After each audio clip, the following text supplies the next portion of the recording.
Assalamualaikum warahmatullahi wabarakatuh. Pagi ini Khazanah kembali menyajikan kepada Anda embun-embun ilmu yang terpendam dalam luasnya Khazanah Islam. Membaca Al-Quran memiliki keutamaan besar dan pahala yang luar biasa. Nabi bahkan mengabarkan bahwa pahalanya bahkan dihitung setiap hurufnya. Masalahnya, bagaimana dengan seorang muslim yang belum bisa membaca Al-Quran? Apakah misalnya membaca Al-Quran dengan huruf Latin bisa mendapat pahala juga? Bagaimana pula jika membaca terjemahannya?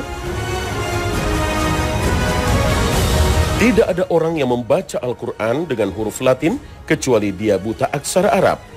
Sebenarnya cara itu tidak dapat diterima, bahkan cenderung malah menyesatkan. Sebab karakter huruf Arab sangat jauh berbeda dengan huruf Latin. Malah kalau boleh dibilang, semua huruf Arab itu tidak ada padanannya dalam huruf Latin. Tidak ada orang yang bisa menyebutkan huruf shin seperti dalam kata syajarah, kecuali dia belajar dulu membunyikannya di depan seorang yang ahli membaca Al-Quran. Sebab huruf shin itu punya karakter, sifat dan cara membunyikan yang spesifik, unik dan tidak ada padanannya dalam bahasa Latin. Demikian juga tidak ada orang yang bisa menyebutkan huruf ain seperti dalam kata ibadah. Huruf ain itu tidak bisa diwakili oleh koma atau apostrof atau apapun. Karena huruf ain itu punya karakter, sifat dan cara melafazkan yang teramat unik. Hanya orang yang belajar Al-Quran dengan guru saja yang bisa melafazkan dengan benar. Karena itulah Al-Quran tidak pernah diajarkan lewat tulisan dan huruf. Al-Quran diajarkan lewat oral system atau lewat perantaraan native speaker. Jika membaca Al-Quran dengan mengeja huruf Latinnya bisa menimbulkan kesalahan dan merusak bacaan, maka maksud ingin dapat pahala tak tercapai. Justru yang didapat malah dapat dosa. Yang perlu dilakukan adalah mendatangi guru qiraah Al-Quran. Belajar membaca Al-Quran dengan makharijul huruf yang benar. Karena Al-Quran tidak bisa dipelajari sendiri. Al-Quran harus dipelajari lewat seorang guru yang merupakan seorang qori.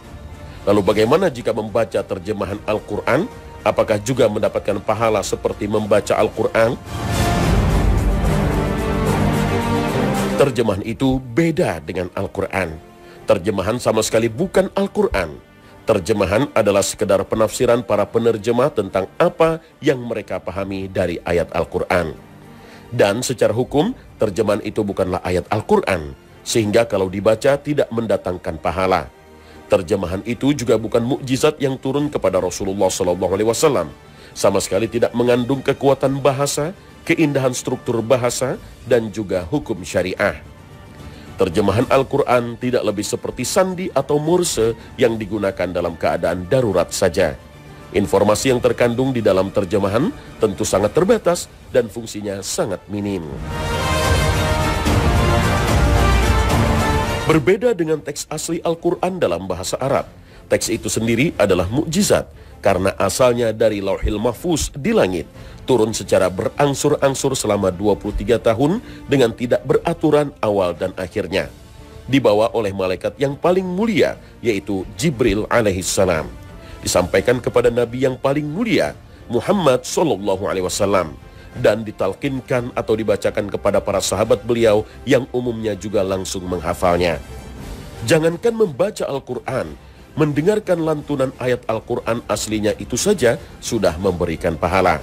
Bahkan saat mendengarkan, kita wajib memperhatikan, tidak boleh berisik atau ngobrol sendiri.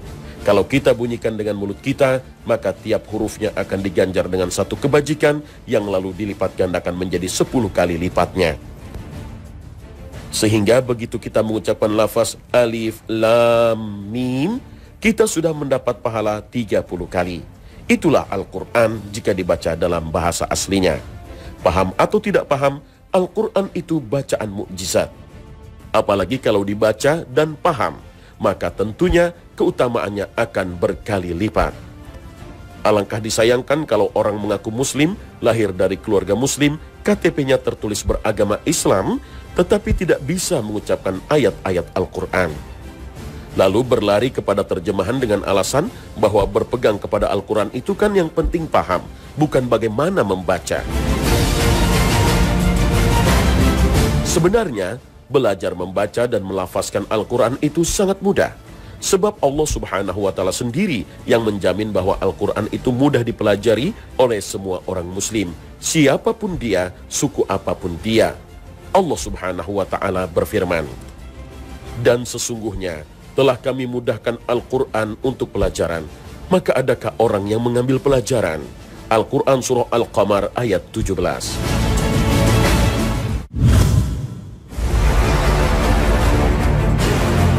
Pemirsa Khazanah, membaca Al-Quran bagi sebagian wanita muslimah terkadang sering memunculkan pertanyaan terkait dengan kebiasaan yang berlaku di tanah air. Sebagian masyarakat meyakini membaca Al-Quran harus berpakaian rapi, khususnya perempuan harus berjilbab dan menutup aurat dengan sempurna. Apakah memang ada kewajiban menutup aurat dengan sempurna bagi wanita untuk membaca Al-Quran? Terkait dengan pertanyaan ini, ulama kontemporer menjawab bahwa untuk membaca Al-Quran tidak ada persyaratan bagi wanita untuk menutup kepalanya, karena tidak disyaratkan untuk menutup aurat ketika membaca Al-Quran. Berbeda dengan solat seseorang bisa tidak sah kecuali dengan menutup aurat. Pertanyaan semisal pernah diajukan kepada Syekh Profesor Dr. Ahmad Haji Al-Qurdi. Ia menjawab, jika tidak ada bukti yang menunjukkan bahwa tindakan itu tidak mengandung unsur melecehkan atau tidak menghormati Al-Quran, maka perbuatan semacam ini tidak dilarang. Meski demikian, tetap tidak sesuai dengan adab yang harus dipatuhi saat membaca Al-Quran. Perlu ditambahkan bahwa ketentuan ini tentunya hanya berlaku ketika sang wanita yang sedang membaca Al-Quran berada di ruang tertutup dan tidak terjangkau oleh pandangan laki-laki yang bukan mahram. Wallahu a'lam.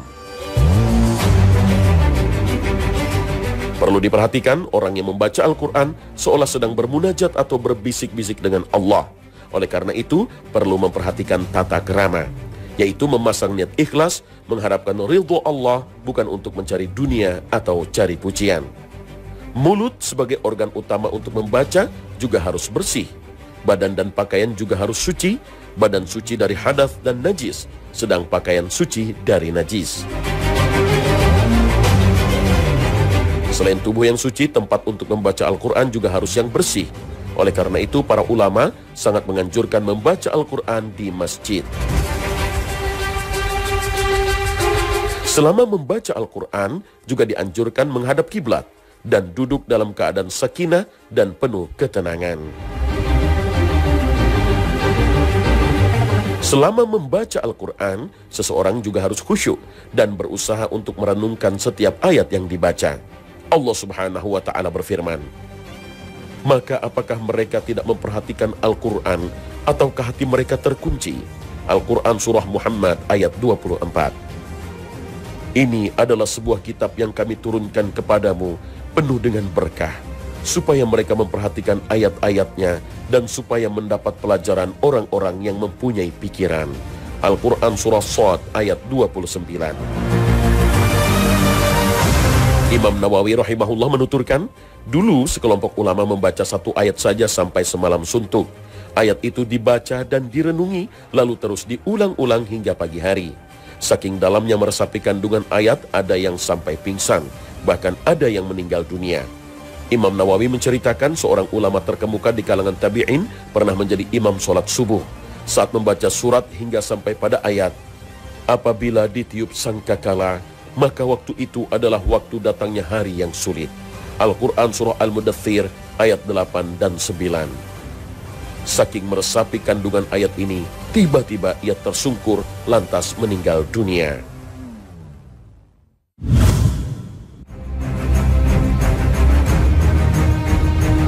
Pemirsa Khazanah, ada cukup banyak riwayat hadis yang menyebutkan kebiasaan Rasulullah SAW dalam hal makanan. Riwayat-riwayat tersebut menyebutkan bahwa Rasulullah SAW menyukai jenis-jenis makanan dan minuman tertentu. Di antara makanan yang disukai oleh Rasulullah SAW adalah madu. Aisyah radhiyallahu anha meriwayatkan Rasulullah SAW menyukai makanan yang manis-manis dan menyukai madu. Hadis riwayat Bukhari dan Muslim. Rasulullah juga menyukai kurma. Diriwayatkan bahwa suatu ketika beliau pernah berkata kepada Aisyah radhiyallahu anha, Wahai Aisyah, rumah yang di dalamnya tidak ada buah kurma, penghuninya akan lapar. Rumah yang di dalamnya tidak ada buah kurma, penghuninya akan lapar. Hadis riwayat Imam Muslim. Rasulullah juga menyukai makanan bercuka.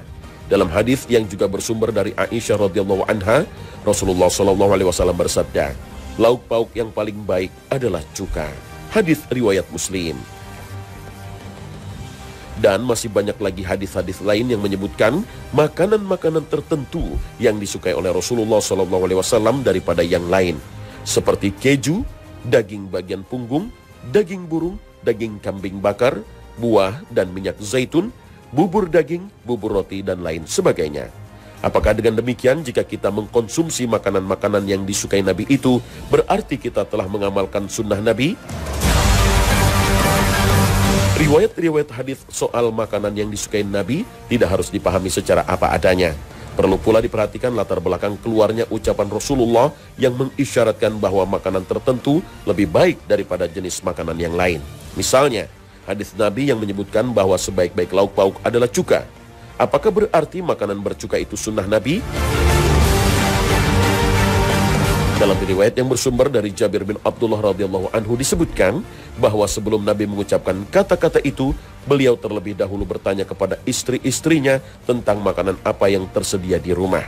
Istri-istri beliau menjawab, kita tidak punya lauk apa-apa selain cuka.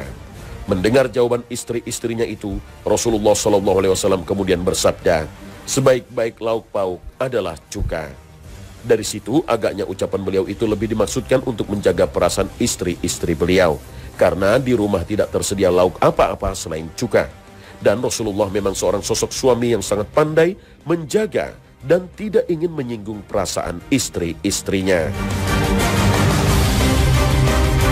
Terkait hal ini, Ibnu Qayyim al-Jauziyah dalam bukunya Zadul Ma'ad berkomentar bahwa mengenai makanan dan minuman tertentu yang menjadi kebiasaan Rasulullah Sallallahu Alaihi Wasallam, itu sama sekali tidak berarti bahwa beliau membatasi dirinya hanya pada satu atau beberapa jenis makanan dan minuman itu saja, sebab hal itu justru dapat membahayakan tubuh. Apalagi bisa saja pada suatu waktu jenis makanan atau minuman tertentu itu tidak tersedia. Jika kita tidak mau makan makanan lain karena makanan kesukaan kita tidak tersedia, tentu hal itu akan mengakibatkan tubuh menjadi lemah dan dapat menimbulkan penyakit. Ibnu Qayyim menambahkan bahwa jika Rasulullah SAW membatasi diri hanya memakan makanan-makanan dan minuman tertentu saja, walaupun makanan itu memang terbukti merupakan makanan paling enak, itu dapat membahayakan kesehatan. Yang terjadi justru bahwa Rasulullah SAW memakan makanan yang biasa dimakan oleh penduduk negeri tempat tinggalnya, seperti daging, beragam buah-buahan, macam-macam roti, macam-macam kurma, dan lain sebagainya. Dengan kata lain, untuk meneladani akhlak Rasulullah SAW dalam hal makanan, kita tidak harus membatasi diri hanya pada makanan dan minuman yang disukai beliau berdasarkan riwayat-riwayat hadis.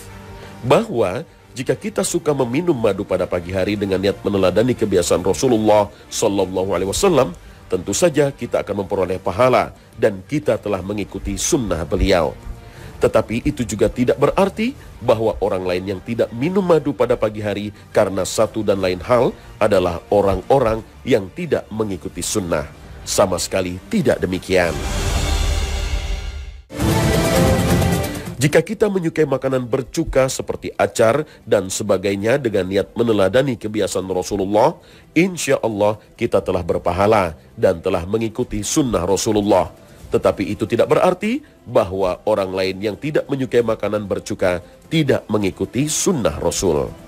Hal ini sejalan dengan apa yang diungkapkan oleh ulama-ulama hadis atau sunnah, bahwa kebiasaan yang dilakukan oleh Rasulullah SAW ada yang berupa ibadah atau disebut sunnah ibadah. Ada juga yang sekedar kebiasaan atau biasa disebut sunnah adah yang tidak berhubungan langsung dengan ibadah. Sunnah yang disebut dengan sunnah adah atau kebiasaan ini biasanya terkait dengan adat istiadat dan iklim sekitar. Selain pada makanan dan minuman, sunnah Rasul SAW yang lebih bersifat kebiasaan adalah yang berkaitan dengan tubuh. Diriwayatkan dari Anas bin Malik radhiyallahu anhu bahwa rambut Rasulullah SAW panjang hingga menyentuh kedua pundaknya. Hadis riwayat Imam Bukhari dan Imam Muslim. Dalam riwayat lain dari Imam Bukhari disebutkan bahwa panjang rambut Rasulullah SAW adalah antara telinga dan pundak.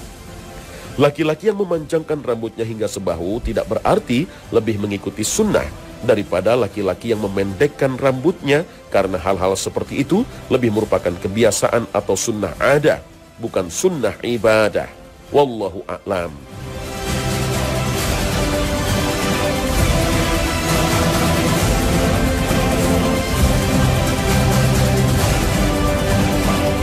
Sejumlah sumber menyebutkan wanita solehah lebih cantik daripada bidadari di surga. Mengapa demikian? Nah pemirsa, jangan kemana-mana. Khazanah akan segera kembali sesaat lagi.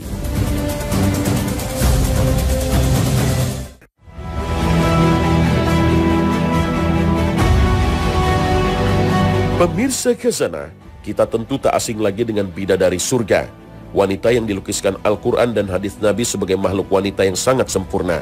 Kecantikannya tak terukur. Kecantikan yang pernah terbayang oleh kita jauh melampauinya. Mereka inilah wanita yang Allah ciptakan secara khusus untuk menjadi bidadari di surga. Mereka bukan penduduk dunia, karena Allah menyatakan dalam Al-Quran bahwa mereka tidak pernah disentuh lelaki dari kalangan jin dan manusia. Allah berfirman, di dalam surga itu ada bidadari-bidadari yang sopan, menundukkan pandangannya, tidak pernah disentuh sebelum suami mereka penduduk surga, baik oleh manusia maupun oleh jin. Al-Quran Surah Ar-Rahman ayat 56. Karena itu dalam surat Al-Waqi'ah Allah menyebutkan bahwa mereka diciptakan langsung besar, langsung menjadi gadis, tidak melalui proses biologis, dan langsung menjadi penduduk surga. Sesungguhnya kami menciptakan mereka bidadari-bidadari dengan langsung jadi gadis, dan kami jadikan mereka gadis-gadis perawan. Al-Quran Surah Al-Waqi'ah ayat 55 hingga 56. Selain bidadari asli surga, ada bidadari lain yang tak kalah cantik dan keindahannya, yaitu bidadari yang berasal dari dunia, yaitu wanita-wanita solehah dari dunia yang mendapatkan ganjaran surga dari Allah Subhanahu wa Ta'ala. Mereka mewarisi surga dan menjadi bidadari-bidadari di surga. Hal ini tentu menimbulkan tanya, apakah wanita-wanita solehah dari dunia yang masuk surga dan menjadi bidadari di surga itu secantik bidadari-bidadari asli surga? Lalu siapakah pasangan mereka? Imam Tabrani meriwayatkan dialog menarik antara Ummu Salamah dan Rasul SAW. Perbincangan ini diceritakan sendiri oleh Ummu Salamah. Ia menuturkan, saya pernah bertanya kepada Rasulullah SAW, terangkan kepadaku mengenai firman Allah Azza wa Jalla, hurun ain, atau bidadari yang bermata jelita. Nabi SAW menjawab, hurun maksudnya adalah putih, dan ain maksudnya adalah matanya besar dan berwarna blonde kekuning-kuningan. Wanita haura itu putih seperti sayap burung nasar atau elang. Aku kembali bertanya, wahai Rasulullah, terangkan kepadaku maksud firman Allah Azza wa Jalla, seakan-akan mereka adalah permata yang tersimpan dengan baik. Rasulullah SAW menjawab, warna putih kulit mereka seperti warna putih mutiara yang ada dalam kerang dan tidak pernah disentuh tangan siapapun. Aku bertanya lagi, wahai Rasulullah, terangkan padaku maksud firman Allah Azza wa Jalla, di dalam surga-surga itu ada bidadari-bidadari yang baik-baik lagi cantik-cantik. Rasulullah menjawab, mereka adalah wanita-wanita yang mulia akhlaknya dan cantik rupanya. Aku berkata, wahai Rasulullah, terangkan padaku tentang maksud firman Allah Azza wa Jalla, seakan-akan mereka adalah telur yang tersimpan baik.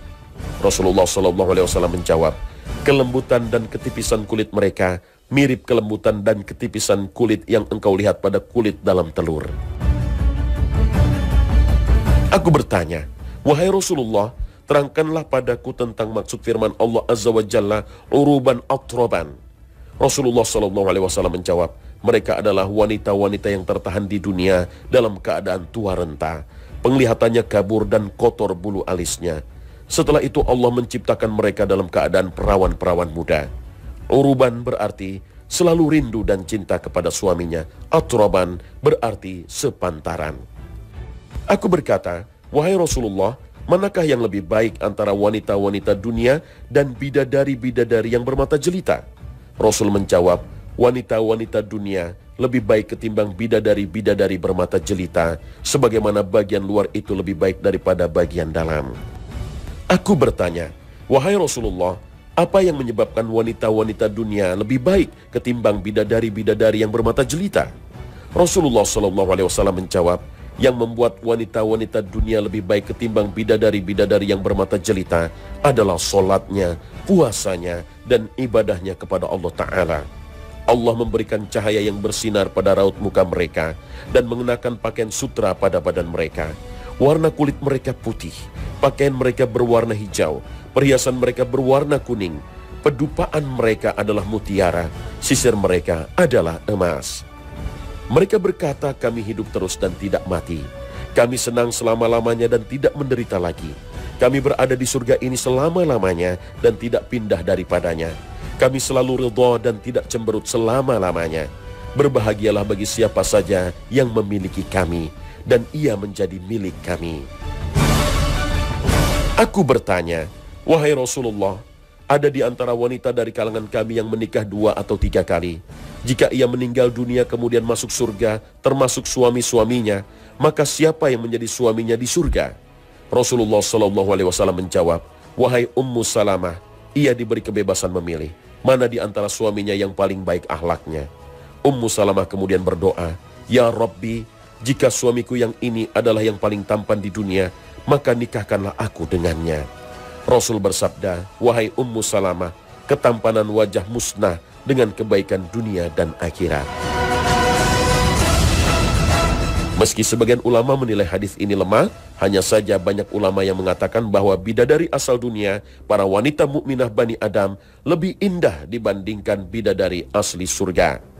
Ibnu Mubarak misalnya menyampaikan riwayat dari Hibban bin Abi Jabalah. Beliau mengatakan, sesungguhnya wanita dunia yang masuk surga lebih unggul dibandingkan wanita surga disebabkan amal yang mereka kerjakan sewaktu di dunia. Wallahu a'lam bishawab. Nah pemirsa, sampai di sini akhir perjumpaan kita hari ini. Semoga Allah Subhanahu wa Ta'ala memberikan hidayah dan taufiknya kepada kita. Terima kasih atas perhatian Anda. Wassalamualaikum warahmatullahi wabarakatuh.